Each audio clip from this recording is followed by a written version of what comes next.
Kumusta mga kaibigan? Isang kwentong muli ang aking ibabahagi sa inyo na tiyak nakapupulutan nyo ng aral. Pero kung bago ka pa lang sa aking channel, ay pakilike po ng ating video. Pakiclick ng subscribe button, gayon din ang bell icon para lagi po kayong updated sa mga parating pa na upload.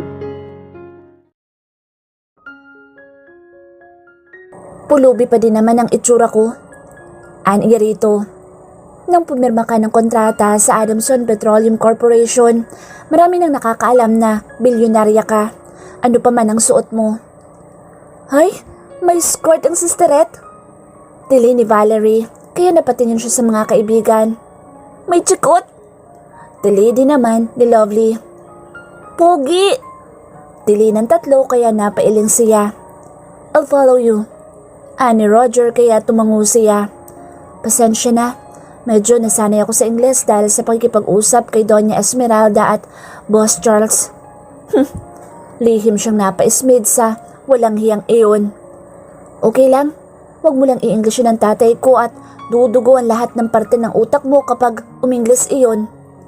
Natawa ito sa sinabi niya pero ngingiti-ngiti lang siya habang naglalakad papunta sa mga kaibigan.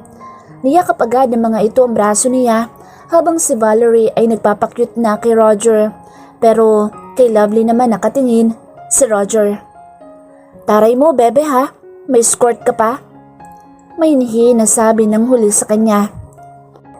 Pahiram yan ni Doña Esmeralda kasi wala pa daw kaming sasakyan. Halika, mag-shopping tayo. Ipili niyo ako ng damit at pati na sina mama at papa. Tapos kayo din. May surprise ako sa inyo bukas. Masayang sabi niya sa mga ito. Ay, ano kayang surprise na yan? Mabuti na lang at bakasyon tayo ng 1 week after ng exam. Enjoy natin ang moment with a billionaire. Nakatirik ang mga matang sabi ni Tina sa kanya. Natatawa lang naman siya sa mga ito hanggang sa hilahin siya sa isang mamahaling shop sa loob ng SM. Girls! Ani Lovely habang nakatingin sa kabuuan ng butik. Ihanda ang powers! Almira just stood still, watching her friends run towards the different sections of the boutique. May mga pangmatanda, pambata at pang-teenager na mga damit doon. Mayroon din mga corporate attire at mga casual. Hindi maiwasan na mapahugot siya ng malalim na hininga pero sumabay ang mga luha niya sa mga mata. Marahan niya iyong pinahid. Hindi niya alam kung paano siya magpapasalamat sa Diyos dahil sa ibinigay sa kanilang swerte.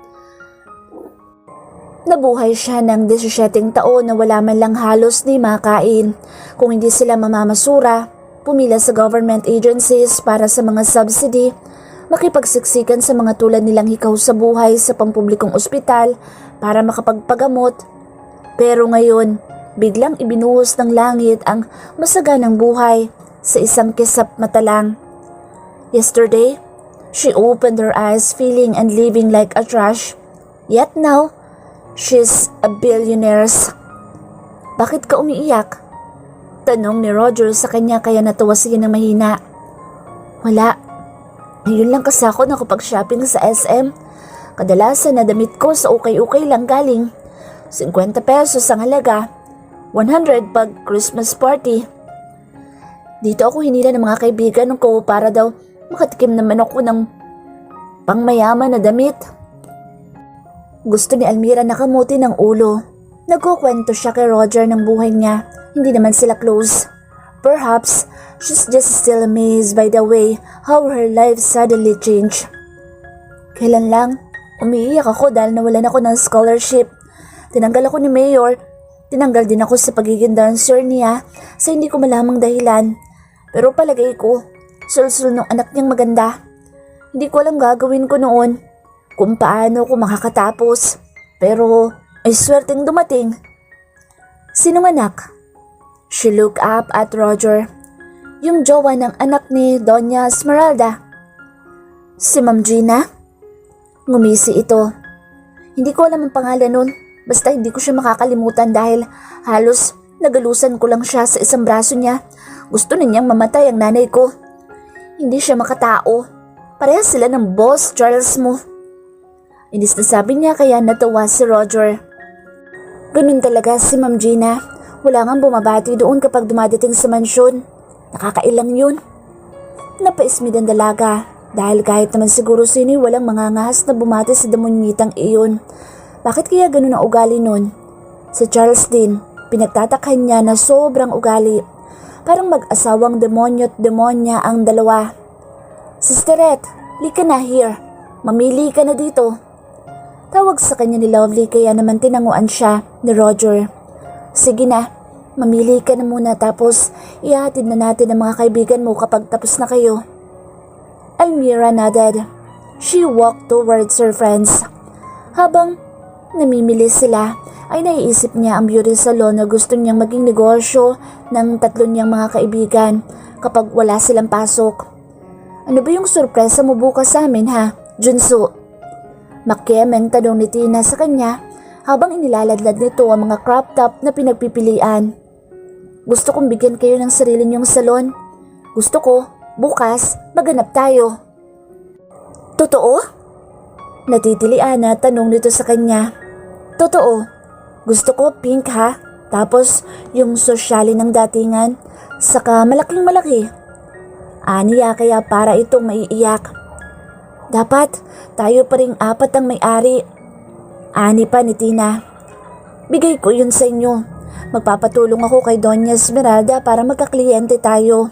Yung mga bigatin at mga sosyal ang pupunta doon kasi mayaman at sosyalin sa Doña Esmeralda. Dapat siguro sa kabilang side, sa lalaki naman para doble ang income. Bigla na lang sumulpot ang kaibigan nilang sa Valerie. Hawak ang isang dress para sa kanya. Tama, dapat hindi lang pambabae ang salon. Sang-ayon naman niya. Tayo na din bahala na mag-input ng daily transactions natin. May alam akong for sale na maliit na building, bagong gawa. Ani naman ni Lovely. Puntahan natin yan bukas. Kaagad na sagot ni Almira. Hindi na ba natin pag-aaralan?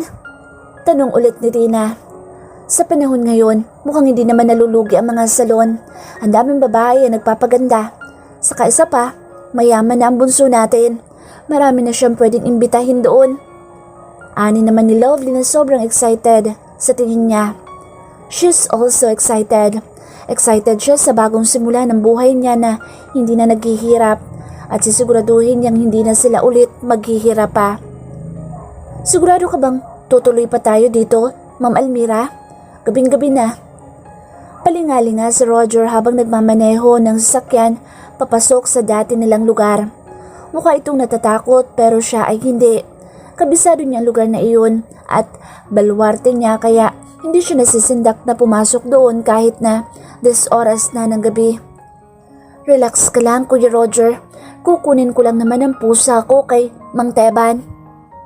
Sus, hindi kaya batuhin ka noon ng arenola dahil aabalahin mo siya dahil sa pusa mo? Natatawa siya sa sinabi nito at tumingin siya sa labas ng bintana pero laking gulat niya nang may makita siyang kumislap ng mga mata sa dilim. Kuya, itigil mo. Mabilis na utos niya sa bodyguard. Bakit? Wala kinamang teba ng pusa ko. Nandito siya sa kalye. Aniya saka siya mabilis na bumaba nang itigil nga nito ang sasakyan. Bumaba din si Roger at palingali nga sa paligid. Smiley? She called her cat. May kaagad nang umiyaw sa may ilalim ng mesa sa tindahan ni Aling Clarita na wala namang ibang tinda kung hindi tuyo, asin at mantika. Smiley, halika na. Aniya sa alaga na mabilis naman na lumapit sa kanya at parang miss na siya. Ikinikiskis nito ang mukha sa ulo niya. Si Smiley ay half-breed, isang Persian at isang domestic cat. May naligaw lang sa kanilang mamahalin na pusa noon. Yun pala ay sumakay sa kahon na bitbit ng papa niya kaya nakarating sa kanila. Nabuntis ang alaga niyang pusa at si Smiley na ang anak. Sa kasamaang palad ay ulila na ang alaga niya sa ama't ina nito. Pakaaswang yan, tamo naman itim na itim. Ani Roger sa kanya kaya natawa siya nang kargahin niya sa Smiley. Ano ka ba? Alaga ko ito. Tamo, ang ganda-ganda ng mata. Blue? Hinalik-halikan niya si Smiley at saka siya sumakay sa kotse. Kumusta ka? Namiss kita ng sobra. Ang tagal nating hindi nagkita. May binili ako sa SM para sa'yo. Magandang bed para sa magandang pusa. Masayang sabi niya habang walang tigil ang pagyakap at paghalik sa pusa. Nasa tabi niya ang isang pink na higaan at may collar siyang dala para dito. Kulay pink din, syempre. She excitedly puts it on Smiley's neck. Yan, ganda-ganda mo na. Maliligawan ka na.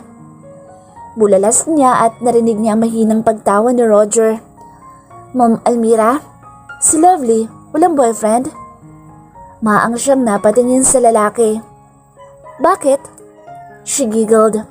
Napakamot ito sa ulo at lumiit ang isang mata. Parang nahihiyang magsabi. Kung sasaktan mo lang siya katulad ng 100 niyang ex, huwag na. Aniya, kaagad kaya lalo itong tumawa. Hindi ko siya sasaktan, kikilalanin ko pa lang naman. Napakibit balikat siya habang nakangiti. Itataya mo ba ang trabaho mo, Kuya Roger? Mabait si Lovely. Mabait silang tatlo kaya bawal saktan ng kahit na sino sa kanila. Kung like mo siya, go. Pero ang deal natin, mawawalan ka ng trabaho kapag umiyak ang BFF ko. Taas sa mga kilay na sabi niya, Deal. She thumbs up. Deal. She smiled. Kahit na hindi sila magkita ni Roger sa salamin dahil sa dami ng mga paper bags sa loob ng kotse, ay nasilip naman niya na nakangiti ito. Suportado naman niya mga kaibigan niya, tulad din ng pagsuporta ng mga iyon sa kanya. She will never forget that day she ruins Charles Carl. Abot langit ang kaba ng mga kaibigan niya sa ginawa niya o nila, pero hindi siya iniwan ng mga iyon. Her friends never left her when she was still poor. She will never leave now that she is already rich.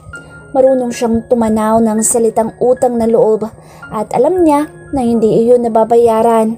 Kaya kung anong kabutihan ang ibinigay sa kanya ay ganoon din ang ibabalik niya.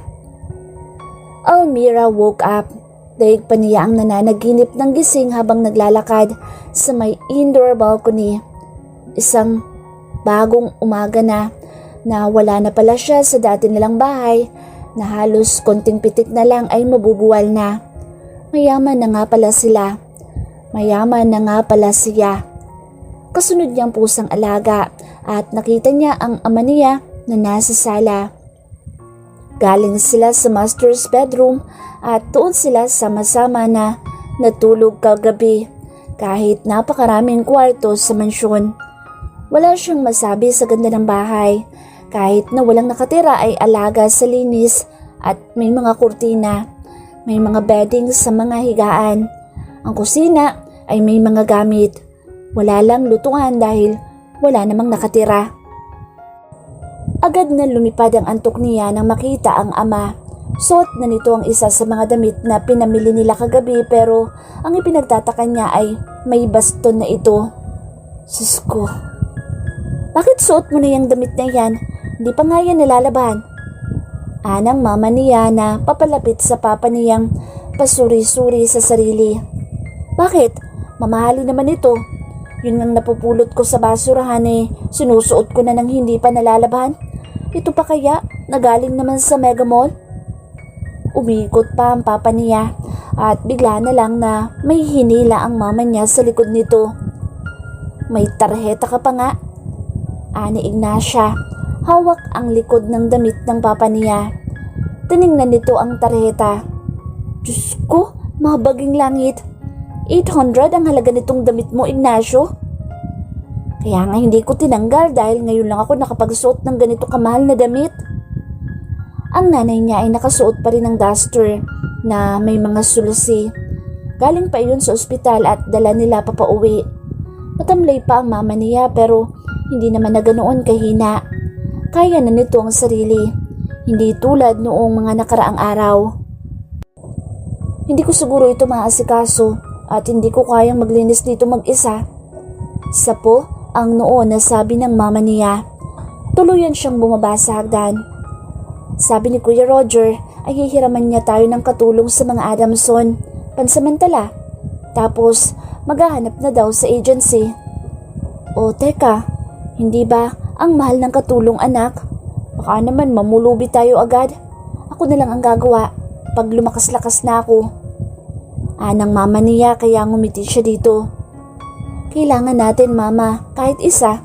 Saka sa pinirmahan ko naman nakasunduan kay Don Jaime. May kita naman tayo dahil sa share of stocks na binigay. Habang nagsasalita pala siya ay pinagmamasdan siya ng mama niya. Hagod siya nito ng tingin dahil malamang sa suot niya. Langya, dinaig pa nga niya ang ahas dahil sa dulas ng damit na suot niya. Mga ganoong pantulog na daw dapat ang isusuot niya at hindi iyong mga suot niya sa maghapon.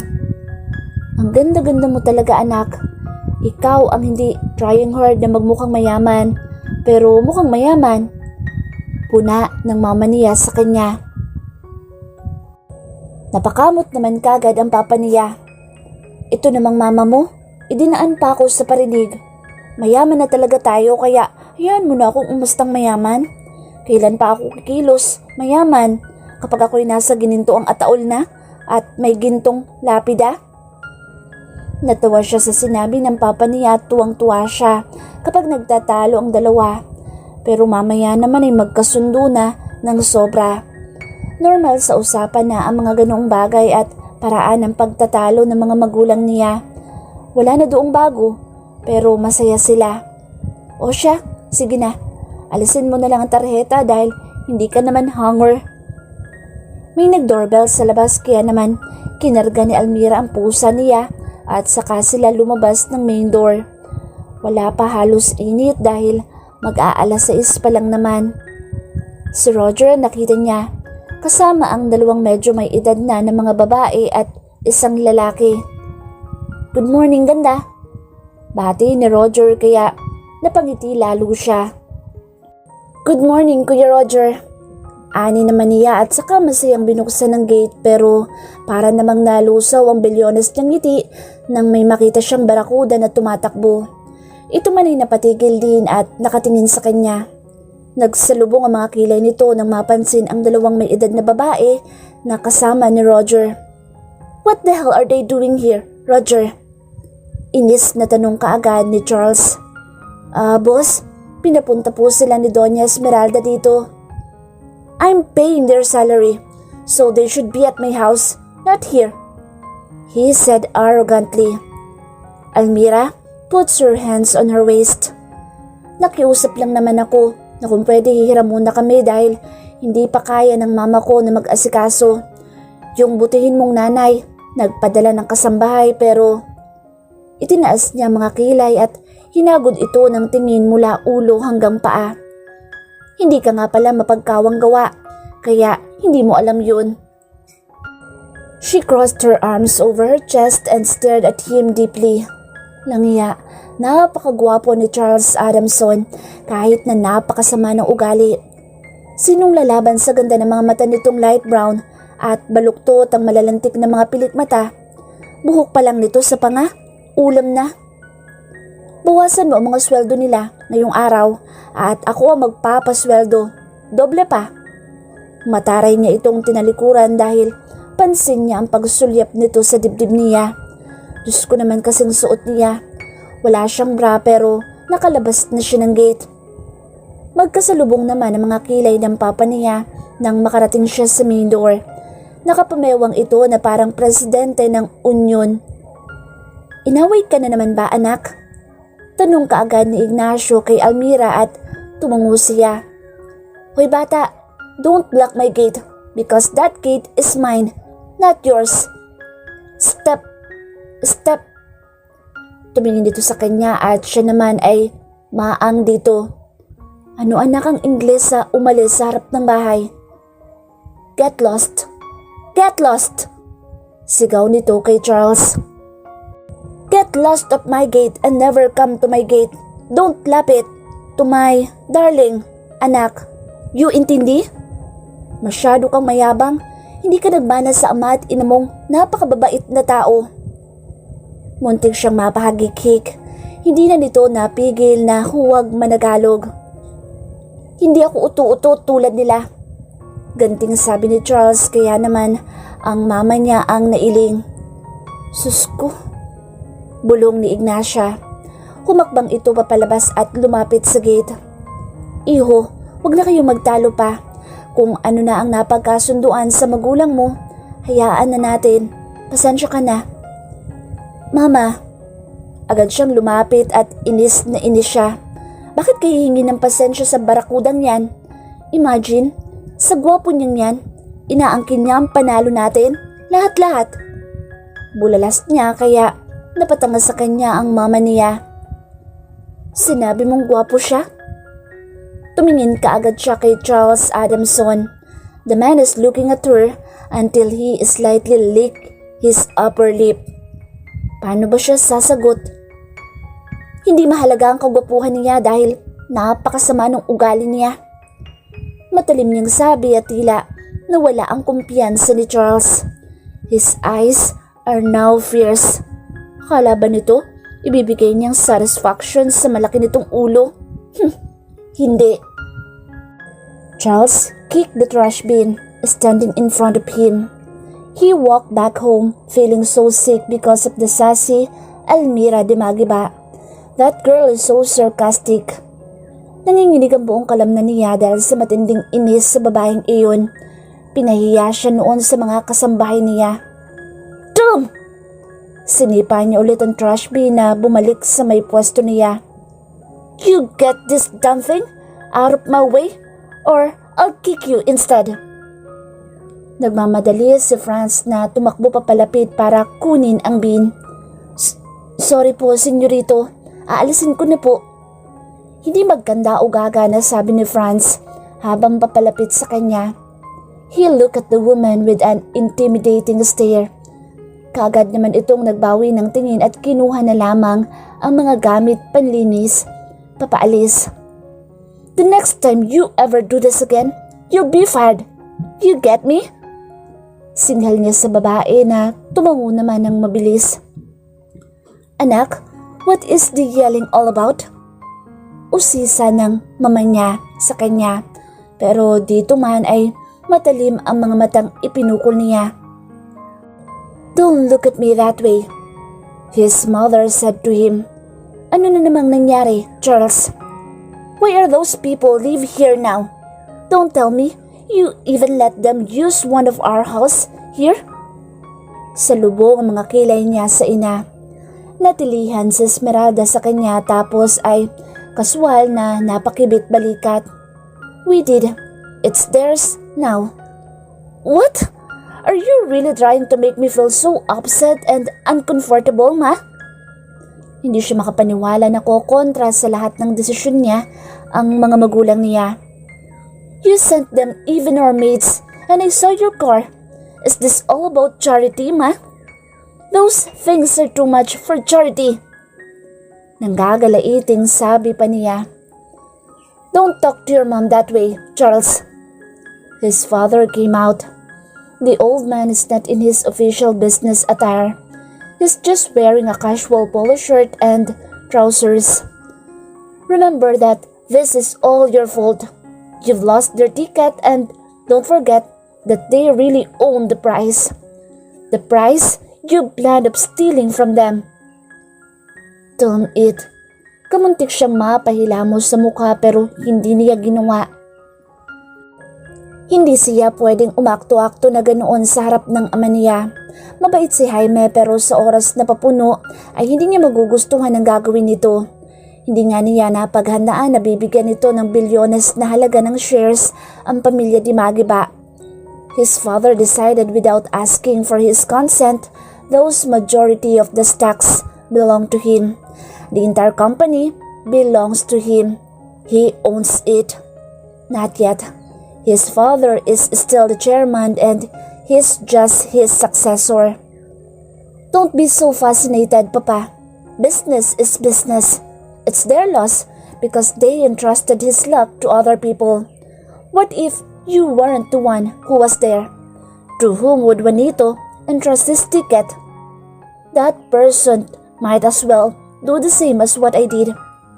The luck was already ours, not really to him. Umiling ang ama niya. Don't compare us to other people. This isn't about business, Charles. This is about being honest and humanitarian. I don't own the ticket and I don't sell my time just to help other people who are in great need. He was asking for a bit of my spare time because his wife was in the hospital. Whether you like it or not, you'll be Almira's mentor because she's already a part of your company.